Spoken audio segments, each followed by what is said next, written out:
Siapa yang belum punya mobil? Besok pagi tawar mobil orang. Dan terakhir saya mau katakan begini teman-teman, bahwa orang pelit, orang serakah, dan orang egois itu paling takut dengan yang namanya dimiskinkan.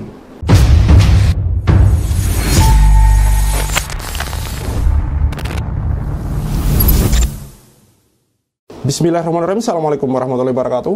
Kembali bersama saya Tal Walid. Tajir melintir, ini 3 sumber kekayaan Ustadz Yusuf Mansur. Dikenal sebagai ulama dengan kekayaan yang berlimpah, rupanya Yusuf Mansur mempunyai sejumlah usaha dan investasi di bidang berbeda. Yang mana sudah seperti kami bahas teman-teman, bahwa awal mula Yusuf Mansur ini sehingga menjadi kaya raya tidak jelas ceritanya. Dan ketika ditanya orang pun, Yusuf Mansur kebingungan menjawab gitu. Kebingungan menjawab karena memang sampai hari ini saya belum melihat Yusuf Mansur, saya belum melihat dia diwawancarai ketika menyinggung tentang dari mana sumber kekayaannya. Saya belum melihat Yusuf Mansur punya jawaban yang jelas gitu. Semuanya muter-muter. Nggak hanya menekuni dunia investasi dan uang elektronik, Yusuf Mansur juga memiliki sejumlah bisnis kuliner waralaba yang tersebar di banyak kota. Beberapa bisnis kuliner yang dimiliki oleh Yusuf Mansur adalah warung Steak and Shake, Bebek Haji Slamet, dan Steak Obong, yang pastinya sudah pernah kalian datangi. Meskipun Yusuf Mansur bukanlah pemilik brand-brand tersebut seutuhnya, perannya dalam mengembangkan bisnis kuliner waralaba yang tersebar di banyak kota juga sangat penting. Tentu saja keuntungan yang didapat dari bisnis-bisnis kuliner tersebut juga sangat besar. Dengan jumlah gerai yang mencapai 200 unit, total nilai transaksi warung Steak and Shake, Bebek Haji Slamet, Steak Obong, dan yang lainnya bisa mencapai 500 miliar per tahun. Belum lagi masih banyak usaha kuliner Yusuf Mansur yang belum diketahui oleh banyak orang. Itulah 3 sumber kekayaan Yusuf Mansur dengan nilai saham dan omset dari perusahaan dan bisnis kulinernya yang sebesar itu. Tak heran lagi jika ulama saat ini dikenal sangat kaya raya. Semua sumber penghasilan di atas belum termasuk honor tampil di layar kaca, undangan dakwah, dan masih banyak lagi. Jadi sejak dulu Yusuf Mansur ini diundang juga di TV-TV teman-teman. Dan itu juga kemungkinan besar dibayar dengan mungkin bayaran yang luar biasa teman-teman. Yang mana kemudian akhirnya dari situlah cikal bakal Yusuf Mansur kemudian mulai terkenal hingga kemudian muncul sebagai ustadz sedekah, ustadz dengan gelar ustadz pebisnis, yang mana kemudian pada akhirnya kita sadar bahwa hari-hari ini ketika kemudian orang-orang mulai bermunculan dan merasa dirugikan, sampai bahkan ada yang nangis, ada yang mengemis-ngemis meminta uangnya dikembalikan, akhirnya kita sadar bahwa orang ini muncul tidak lebih dan tidak bukan hanya untuk kepentingan dirinya sendiri. Makanya kenapa kemudian kami mengatakan bahwa orang-orang seperti ini layak untuk kemudian diboikot. Orang-orang seperti ini seharusnya tidak diundang lagi teman-teman, karena hanya menimbulkan polemik, menimbulkan pro dan kontra. Belum lagi kalau kita lihat pernyataan-pernyataan dia teman-teman. Pernyataan-pernyataan dia, segala kata-kata dia kemudian banyak menimbulkan polemik. Entah ingin viral, entah ingin kemudian banyak yang bilang wah, atau mungkin punya tujuan lain. Hanya Yusuf Mansur dan Allah yang tahu. Mari kita simak beberapa video yang kemudian ini banyak mengundang reaksi juga di lini masa di media sosial teman-teman, baik itu Twitter, TikTok maupun Instagram teman-teman. Pengen punya masjid sendiri, bantuin aja masjid orang. Depos nih, itu saya. Anak pun tuh begitu. Orang nanya sama saya, Ji Yusuf, orang mau di mana-mana di Ketapang dulu apa? Bikin pesantren. Ngapain di Bulak santri itu bikin pesantren? Saya bilang, Haji, kita pengen nggak sekali punya pesantren langsung gede? Ya pengen. Nah begini caranya, bantu aja orang dulu. Dapat duit sekian, bantu juga. Rohim tuh tiap hari dulu datang.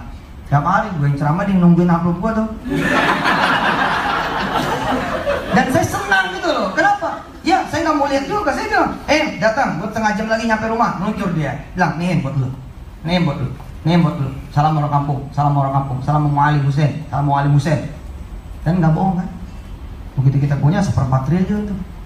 Mulai dari aset tanahnya, gedungnya, sekali berdiri 8 lantai. Siapa yang belum punya mobil? Besok pagi tawar mobil orang.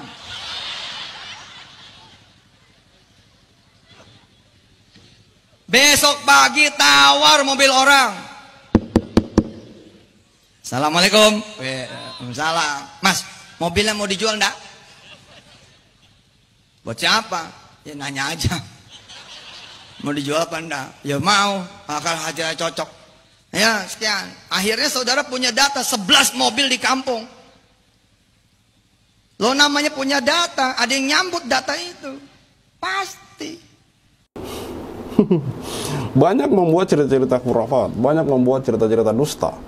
Yang mana pernah saya katakan bahwa mungkin ya, bahwa tujuan Yusuf Mansur bercerita seperti ini untuk mempengaruhi orang agar kemudian takjub kepadanya. Sehingga di kata-kata dia berikutnya, ketika kemudian dia mengajak untuk berbisnis, ikut berbisnis, mengajak umat untuk kemudian berinvestasi, itu sadar nggak sadar, percaya nggak percaya, itu akhirnya mau ngikut gitu.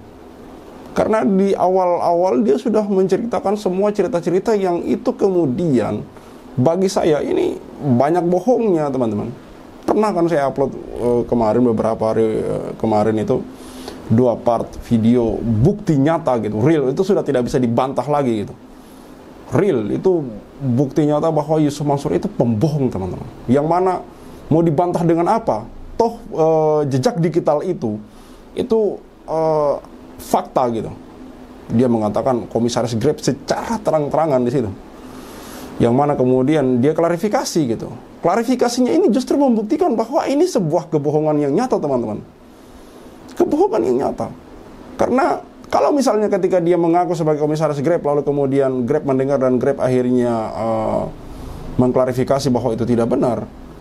Kalau memang ada kesalahpahaman di sini, harusnya klarifikasinya tidak seperti itu. Tapi klarifikasinya adalah Yusuf Mansur mengatakan bahwa itu dipotong lah, inilah, itulah. Padahal itu jelas banget tidak dipotong. Letter jelas banget dia katakan, saya tanda tangan. Dan ketika Allah mengizinkan saya tanda tangan di situ untuk kemudian belajar di Grab gitu, dia sebagai komisaris, dia duduk aja digaji. Itu semua kata-kata Yusuf Mansur. Dan itu jelas-jelas berbohong. Jelas banget berbohong. Dan video yang saya upload yang lainnya, yang mana juga itu membuktikan bahwa Yusuf Mansur jelas-jelas berbohong, itu adalah video ketika Yusuf Mansur mengajarkan, yang viral itu ketika mengajarkan ke mall nggak usah wire, cukup sholawat aja gitu. Di situ juga Yusuf Mansur mengatakan bahwa itu videonya dipotong. Padahal justru kalau videonya dipotong itu menjelaskan bahwa Yusuf Mansur tidak bohong. Tapi ketika video itu dilanjutkan, itu justru menjelaskan bahwa Yusuf Mansur pembohong, teman-teman. Makanya kemudian saya putar kembali video itu, saya reaction kembali, saya katakan bahwa justru video lengkap dari video ceramah Yusuf Mansur ini membuktikan bahwa Yusuf Mansur ini berbohong, teman-teman. Yusuf Mansur di situ dalam video tersebut mengatakan bahwa kalau kita ke mall, cukup sholawat aja, ambil barang, tunjuk, ambil pergi. Itu kemudian diviralkan oleh seorang influencer, lalu kemudian dia mengatakan itu dipotong. Sebenarnya saya mengatakan bahwa istri saya yang bayar. Nah, setelah dia mengatakan istri dia yang bayar, di selanjutnya dia membantah kembali, tidak, demi Allah itu betul. Uang saya nggak laku, duit bini saya kagak laku. Memang dia itu benar-benar tunjuk ambil pergi gitu. Artinya apa? Memang orang ini pembohong, teman-teman. Kembali lagi, bagaimana kemudian Yusuf Mansur punya bisnis kuliner bernama Warung Stick and Stick, punya bisnis kuliner bernama Bebek Goreng Haji Slamet dan juga Obong. Tapi kenapa kemudian sampai hari ini orang-orang ini masih bermasalah dengan Yusuf Mansur, dan Yusuf Mansur anteng-anteng saja, tenang-tenang saja. Mungkin kalau kita orang biasa itu tidak akan betah, masih punya hati nurani itu tidak akan betah hidup walaupun punya harta, punya banyak harta, tapi punya masalah itu tidak akan nyaman, teman-teman. Tapi tidak dengan orang-orang yang sudah terbiasa gitu, terbiasa dengan masalah gitu. Dia kan ya udahlah, acuh tak acuh, cuek aja gitu. Yang penting dia senang, yang penting dia happy, yang penting dia makan enak, hidup enak, tidur enak. Ngapain pusing dengan urusan kamu? Ngapain pusing dengan nasib kamu? Makanya ketika kemudian sanksi sosial mulai disuarakan, kemudian boikot, barulah kemudian mulai ada reaksi-reaksi gitu. Karena kenapa, teman-teman? Orang-orang seperti ini itu lebih takut miskin, teman-teman. Orang-orang serakah, orang-orang pelit, egois, itu takut gitu. Takut ketika kepentingannya terganggu, teman-teman. Mari kita bacakan sedikit komentar dari netizen yang menurut saya menarik, teman-teman. Yang jelas modal ngerangkai omongan dalam kurung bersilat lidah yang dibumbui nama Allah. Dan perhatikan ayat-ayat Quran, juga hadis berdasarkan omongan Yusuf Mansur sendiri. Saya paling nggak mau ngeluarin duit. Bagi saya mudah dan nggak perlu keluar keringat untuk dapat uang miliaran. Cukup dengan rumus pembagian dengan jumlah jamaah atau umat. Iya betul. Yusuf Mansur tahu betul potensi umat Islam di Indonesia ini dan juga betapa ringannya orang-orang kita itu untuk memberi. Makanya dia melihat itu gitu. Dia memanfaatkan peluang itu, teman-teman. Dia memanfaatkan peluang itu untuk kemudian meraup keuntungan yang banyak gitu. Dengan cara apa? Dengan cara itu tadi gitu. Entahlah bisnis, entahlah sedekah, segala macam gitu. Tidak ada yang tahu pasti kemana alirannya. Yang jelas, yang paling jelas menurut saya adalah bagaimana mungkin Yusuf Mansur bisa sekaya hari ini, tapi kemudian tidak jelas dari mana dia bisa kaya gitu. Usaha apa yang dia bangun sehingga kemudian membuat dia kaya raya, kan ini menjadi tanda tanya besar. Si Ucup penipu. Adili si Ucup lewat pengadilan jalanan biar masa yang mengadili. Satu-satunya penipu yang sudah viral tapi nggak ditangkap-tangkap. Iya, betul. Tim kami saja mulai kemudian mengangkat orang ini itu dari tahun 2021. Yang menurut saya walaupun tidak terlalu signifikan, tapi alhamdulillah ada beberapa kemudian perubahan. Yang mana kemudian orang-orang akhirnya tahu, sehingga kemudian meminimalisir korban-korbannya ke depan, meminimalisir orang-orang yang kemudian dirugikan di kemudian hari, dan semoga ke depan semakin banyak yang tahu, hingga kemudian makin banyak orang-orang yang terhindar dari dugaan-dugaan, upaya-upaya dugaan-dugaan penipuan ini, teman-teman. Karena ini terus terang menyita waktu dan energi yang luar biasa, teman-teman. Makanya saya pernah katakan bahwa jangan sampai tertipu, teman-teman. Kalau bisa jangan sampai tertipu, karena kalau sudah tertipu, walaupun kita optimis bisa kembali, tapi itu menguras energi gitu. Menguras energi, tenaga, dan waktu. Juga menguras uang, teman-teman. Karena untuk kesana kemari segala macam itu butuh duit yang juga jumlahnya tidak sedikit, teman-teman. Dan terakhir saya mau katakan begini, teman-teman, bahwa orang pelit, orang serakah, dan orang egois itu paling takut dengan yang namanya dimiskinkan. Apalagi orang untuk Yusuf Mansur ini, teman-teman. Makanya saya katakan bahwa boykot warung Stick and Shake, boykot bebek goreng Haji Slamet, ex-gym, dan juga obong, boykot bisnis-bisnis Yusuf Mansur, bisnis kuliner Yusuf Mansur, atau apapun bisnis yang menyangkut dengan Yusuf Mansur, itu akan membuat Yusuf Mansur ketar-ketir. Karena orang ini sesungguhnya lebih takut gitu, lebih takut akan sanksi sosial dari umat gitu, lebih takut itu gitu. Orang-orang yang egois, orang-orang yang serakah, orang-orang yang pelit itu lebih takut miskin harta ketimbang di penjara. Lebih takut dimiskinkan ketimbang kemudian dihujat. Lebih takut dimiskinkan daripada kemudian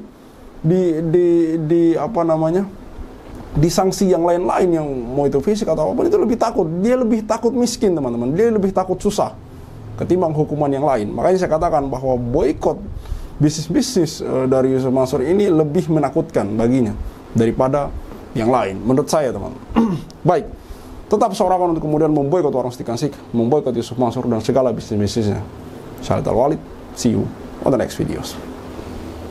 Maka 2010 ketika saya masuk pertama kali ke warung Stick and Shake, like video jangan di skip, share sampai kena strap, like biar kasusnya di up, komen sampai dia kena strap. Yusuf Mansur punya cerita, katanya punya daku di mana-mana, nyatanya cuma numpang nama, emang dasar gak punya muka. Boykot Yusuf Mansur, bikin bisnis batu bara aku bangkrut, bikin aplikasi paypal kau macet, bikin program umroh merdeka kau mampet, bikin program tabung tanah kau rungkak, bikin program moya video kau katot, bikin bisnis hotel city ya bacot, bisnis mandek duitnya dicokot. Boykot Yusuf Mansur. Kalau cari tangga dipikir dulu, ngaku komisaris ternyatanya halu. Kalau udah dongeng kayak orang nyabu, ngaku punya pesawat nyatanya malu. Boykot Yusuf Mansur. Maju caleg tapi nggak kepilih. Haha, orang udah pada tahu belangnya, ngakunya gabung di warung steak. Ya udah kita boykot sekalian biar steak. Boykot warung steak. Boykot warung steak. Boykot warung steak. Kok bisa bangun bisnis saat pandemi? Emang duitnya dari mana?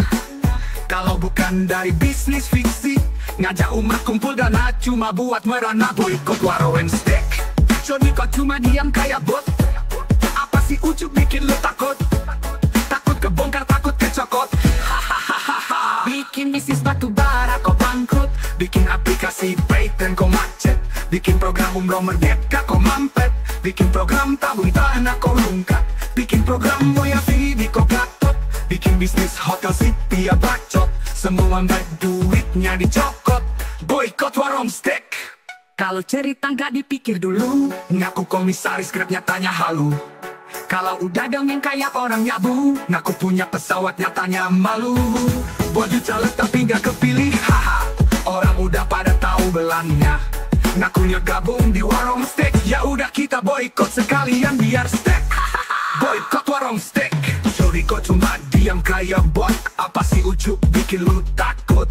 Takut kebongkar, takut kecokot. Bikin bisnis batu bara kau bangkrut. Bikin aplikasi patent kau macet. Bikin program umroh merdeka kau mampet.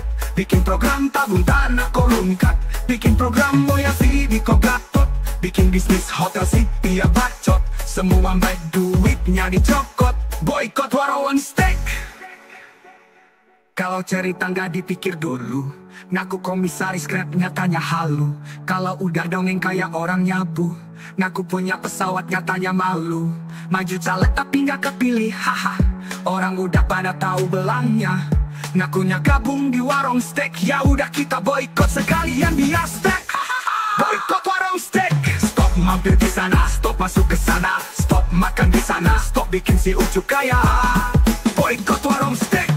Bikin Yusuf Mansur ketar-ketir. Biar dia mikir, biar dia sadar tanggung jawabnya Mansur. Kami sudah hilang sabar, umat sudah marah besar. Sampai mana kau kabur, akan terus kami kejar walau sampai lubang kubur.